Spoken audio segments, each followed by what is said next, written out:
Hello there. Today I've decided to talk a bit about Amnesia the Bunker, and we're just going to see what happens here. I got no notes, no outline, no nothing. This is all coming from the brain, all off the top of my head. My neurons are firing off like artillery cannons, my dude. Things are going to get hot and sweaty here in a few moments. Some of these opinions might be a little bit incendiary for the average YouTube folk, so if you find yourself going, from any of these opinions, I apologize, but that's just the way it is. So if you're not into incendiary opinions and autistic as hell, hyper, what's it called? Go away. What are you, dog? He's joining me today. He's my cohort.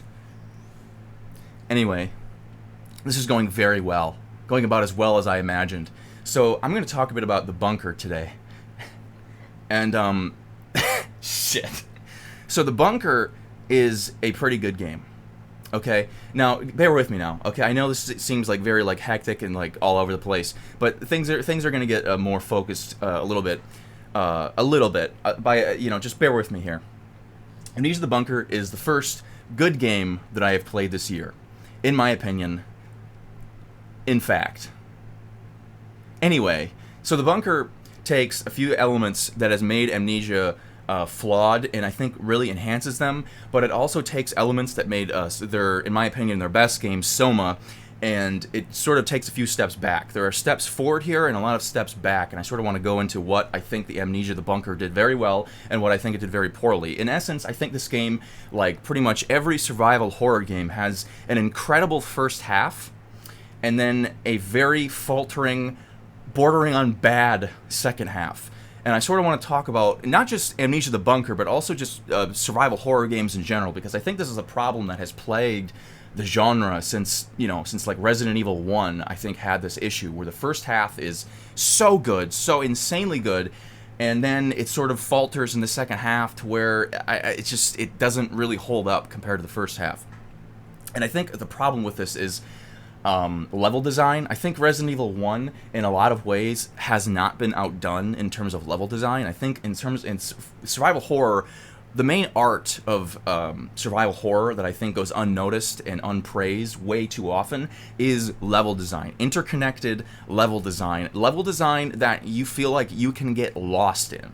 That is the crux of it, in my opinion. You need to have a level, a large, interconnected non-linear level that gives you the impression that you can get lost, that you can make mistakes in terms of going the wrong direction, that you can. That's to me the crux of what survival horror is. It's about being able to make mistakes, feeling like any move you make could be a detrimental mistake that could have lasting effects throughout your playthrough. Like, do I want to shoot this gun? I only have 2 bullets. Is it worth shooting shooting my 2 bullets off? Should I go this direction? I know if I go this direction, there's going to be zombies. I love zombies alive. Is he going to hurt me? If I get hurt, I'm going to have to use my limited healing resources. Yada yada yada. These decisions, flow into each other to create an experience that I think is unlike any other, and I think this is really the core, of survival horror. Oh, hello. Of survival horror is about giving you resources, giving you a lot of decisions that you aren't very sure if they're going to benefit you or not.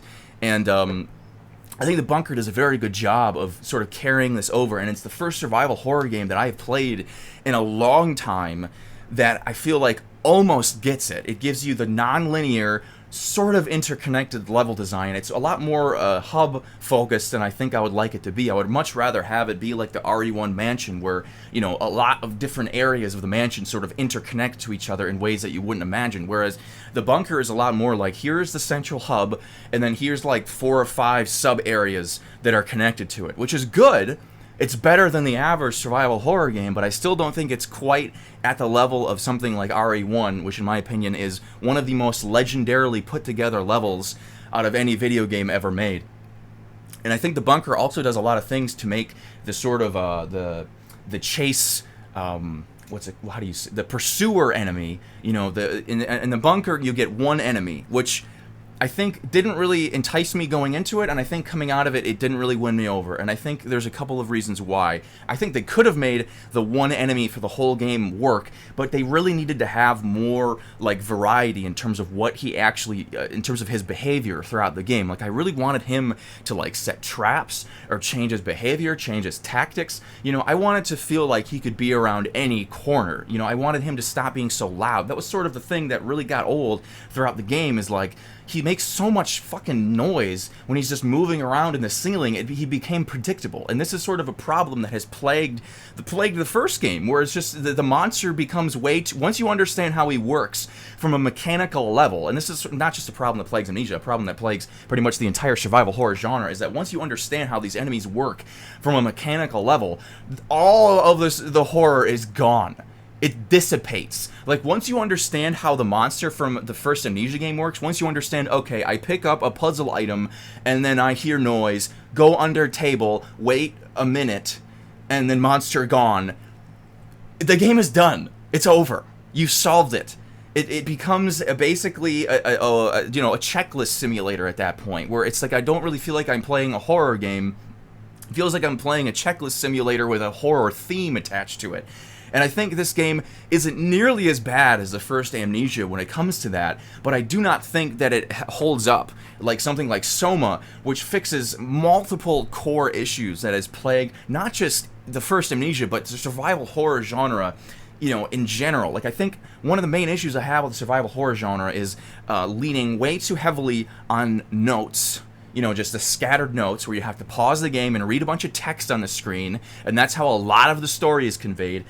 Soma solves that, and also the not giving you the monster in terms of like the pursuer enemy. The problem with a lot of games that do this is they give you like one pursuer enemy for the whole game. Like Resident Evil 2 does this with Mr. X, Resident Evil 7 does this with Jack Baker. You need to have multiple pursuer types that change up the way they follow the player in order for it to feel fresh. And I think Soma is like the one game to realize this, and it gives you a plethora of different pursuer type enemies that really keep you around your toes throughout the whole thing. I really think Soma is Frictional's crowning jewel in terms of their their gameography, or whatever the hell you refer to that as. And I think the bunker is a step back in that regard, only giving you one enemy that doesn't really change up its tactics or behaviors throughout the whole game. I really think that it would have benefited from either having a couple, like one or two more enemies that might, sort of help that one main pursuer type enemy, sort of bolster it, or make that main pursuer enemy, give it a few more tactics and behaviors throughout the whole game, have it change its behaviors in accordance to how the player behaves, would have been really cool, and I think was necessary to make this game function in its second half, because in my opinion the second half of this game is boring. I think it's plain boring, because once you understand how the enemy works, once you understand like how to get rid of it, like you only really need one bullet at a time. Like at first that's almost like a fear factor, like, oh man, I only have one bullet, geez, what am I gonna do? But then once you realize it only takes one bullet to fucking get his ass out of the goddamn room for like 10 minutes, it doesn't really, once you get 2 bullets, it's like, oh dude, I'm set. I feel like a one-man army with 2 bullets. 3 bullets? Fucking kiss that monster goodbye. He's fucked. And once you get the shotgun, get him out of here, dude. He's nothing. And that's sort of the issue, is that, again, it's not hard to figure this guy out, and, throughout one playthrough. But in my opinion, the first half, when you aren't really sure of how he works, it's beautiful. The first half of The Bunker is so good, man. I almost thought it was going to be easily my game of the year, but then it falters in that second half by not really changing up the behaviors, not really changing up how the game functions enough to where it just becomes stale by the second half, like once you understand how the monster works. And I think also the level design not really being interconnected enough was also really hurt the game, because again, once you understand the map layout, I don't really feel like I'm ever going to get lost again. And that's sort of, again, that feeling of like not really like feeling like I can get lost, and that feeling of like, oh, I know what the monster is going to behave like every time he shows up. It really hurts the game in that second half. There needed to be some more unpredictability But, I'm sort of harping on the negatives here. I want to go for the positives now before I go back to the negatives. This game, in my opinion, is so well put together in terms of what it asks from the player. I love the fact this game does not have a map system, or a traditional map system. The way it forces you to memorize the layout of these areas is just so... God, I love that shit. More games need to do that. It's specifically survival horror games. I think that asking the player to pause the game for any sort of major mechanic like a map or a healing system is a concession. And this, again, that's one of those incendiary opinions that I talked to you about at the beginning of this video, where you're probably going like, ah, right about now.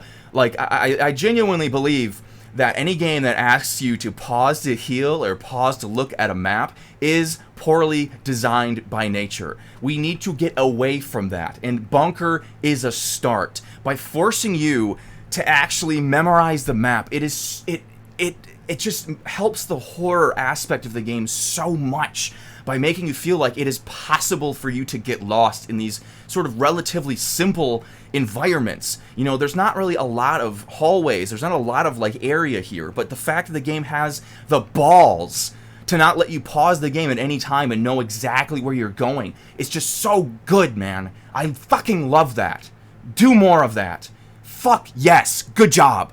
And then also, I love the way the game has the balls to give you a sort of time management system with the fuel, where it's like it's not just time management, it's like fuel management plus time management, because you got to collect the fuel, you got to put it in the tank, and then you're like, all right, do I want to use this? When should I use this? Is this a good idea to use this? And at first you just want to use it all the time, but then like halfway through the game you're like, I don't know if this is a good idea to use this.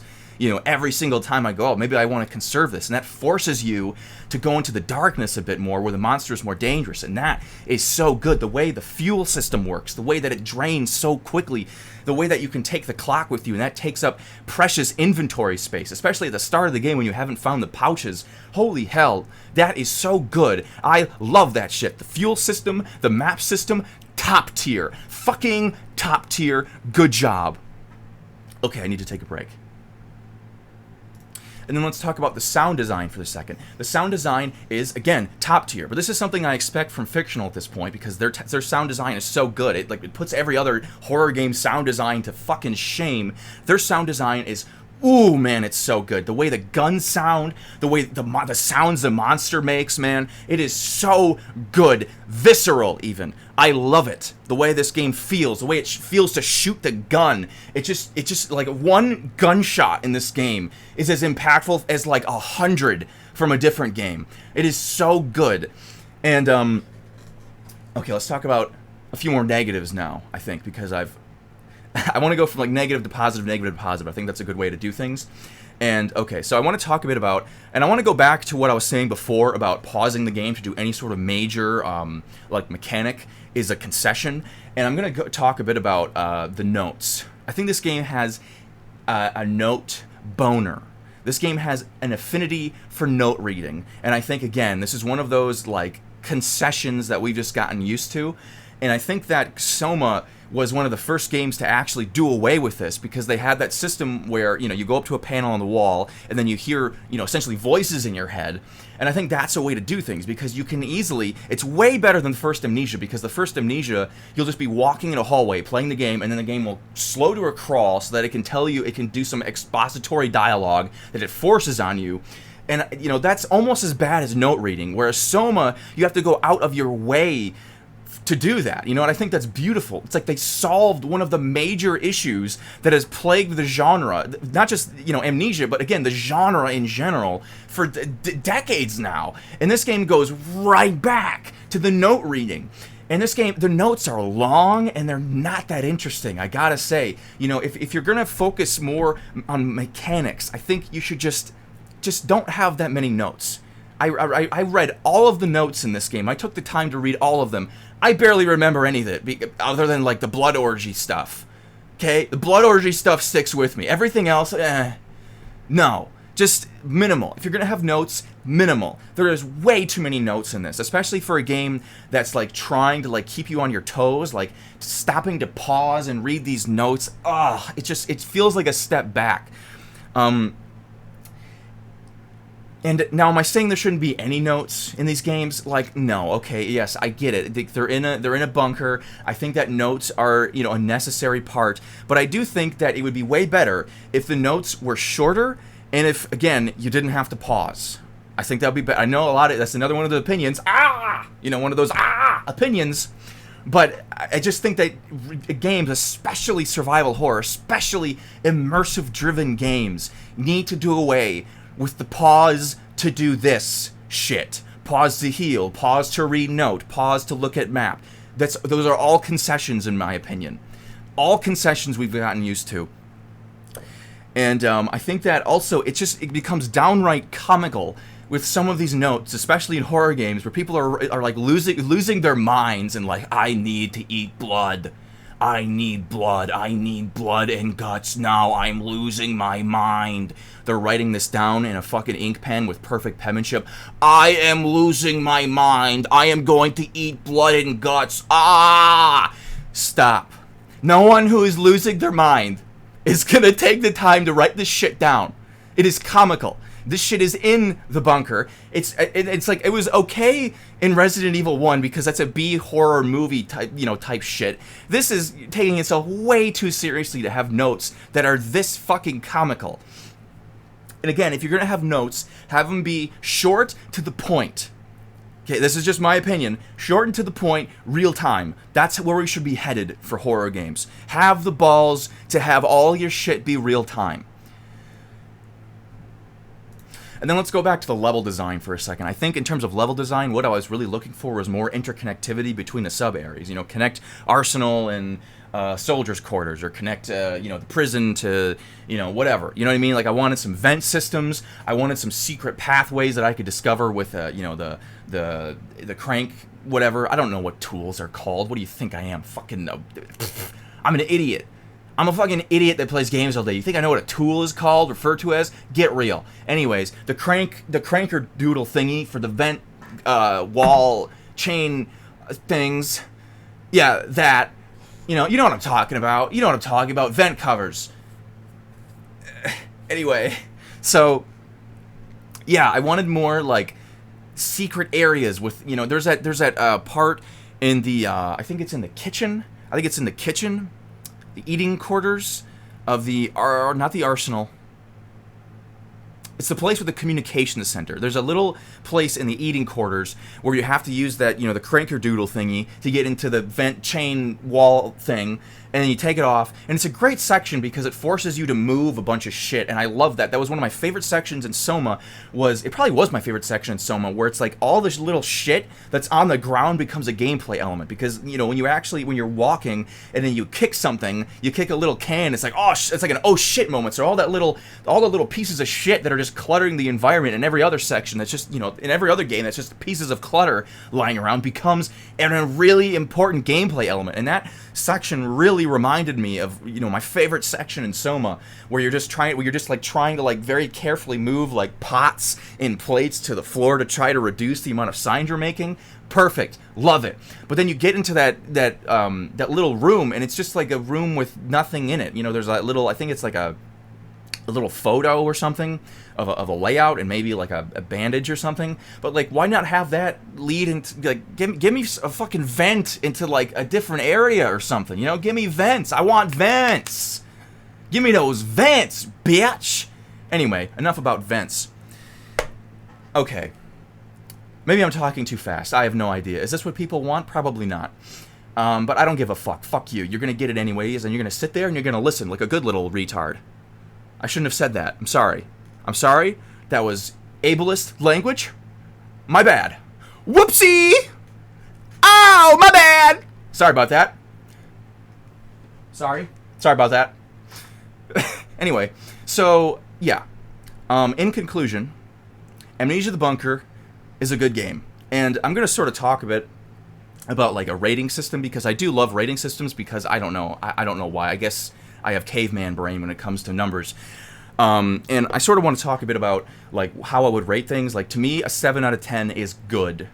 To me, a 7 out of 10 is something everybody is probably going to enjoy. It's a game I think you should play. It's a game I think people are going to enjoy from start to finish. The average person, that is. And to me, The Bunker is, I would give it a 7. It's a 7. It is good. It is almost really good. When I first started playing it, I thought it was more like an 8, like, which again is like legitimately great. There are very few games I play nowadays that I would give an 8. Like, just to give you some reference, there is not a single new game I have played this year that I would give a 7. And I have played a lot of new games, and we're going to get to those. So The Bunker is the first game that I would genuinely consider good. That I would genuinely consider good. I think you should play it. I think you should buy it. It's good. Does it have flaws? Yes.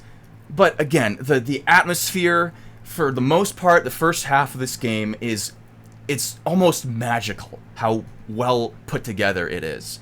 You know, giving you that huge like locker room area where you're like trying to find all the codes, the way that the rats interplay with the monster himself, where they're hissing at you and you're like, oh shit. At first you walk into this group of rats and you're like, ah, fuck this, it's just a bunch of rats. Fuck these rats, I'm gonna fuck them up. And they start hissing at you, and then that makes you realize, like, oh shit, like they're making noise. Here comes the monster. The way the flashlight works, the way it makes noise, like you can crank that thing once and you hear the monster growl. Great, fucking amazing. All that shit is so good, and I really hope their next game, they sort of diversify. Either the monster, give us more monsters to play around with, to interact with, or diversify the behavior of the one monster that they have. Have more, interconnection between all the sub areas. Just have a bigger area, but keep, the focus on fuel management, time management. Keep the focus on noise management. All that shit is so fucking good, man. This game has made me so excited for the future of Frictional. Oh, also keep the notes down. Keep them down, keep them short, keep them brief, keep them real time, and you're going to have yourself a great, possibly amazing sequel, possibly genre-defining sequel, if you just took what worked and make it work better, okay? And a lot about this game worked. A lot about this game didn't work, but a lot of it is very fixable in an iterative sequel. Anyways, this game, I would give it a 7. To me, I would give it a 7. It is good. You should play it. You should buy it. And yeah, that's it. So, bye.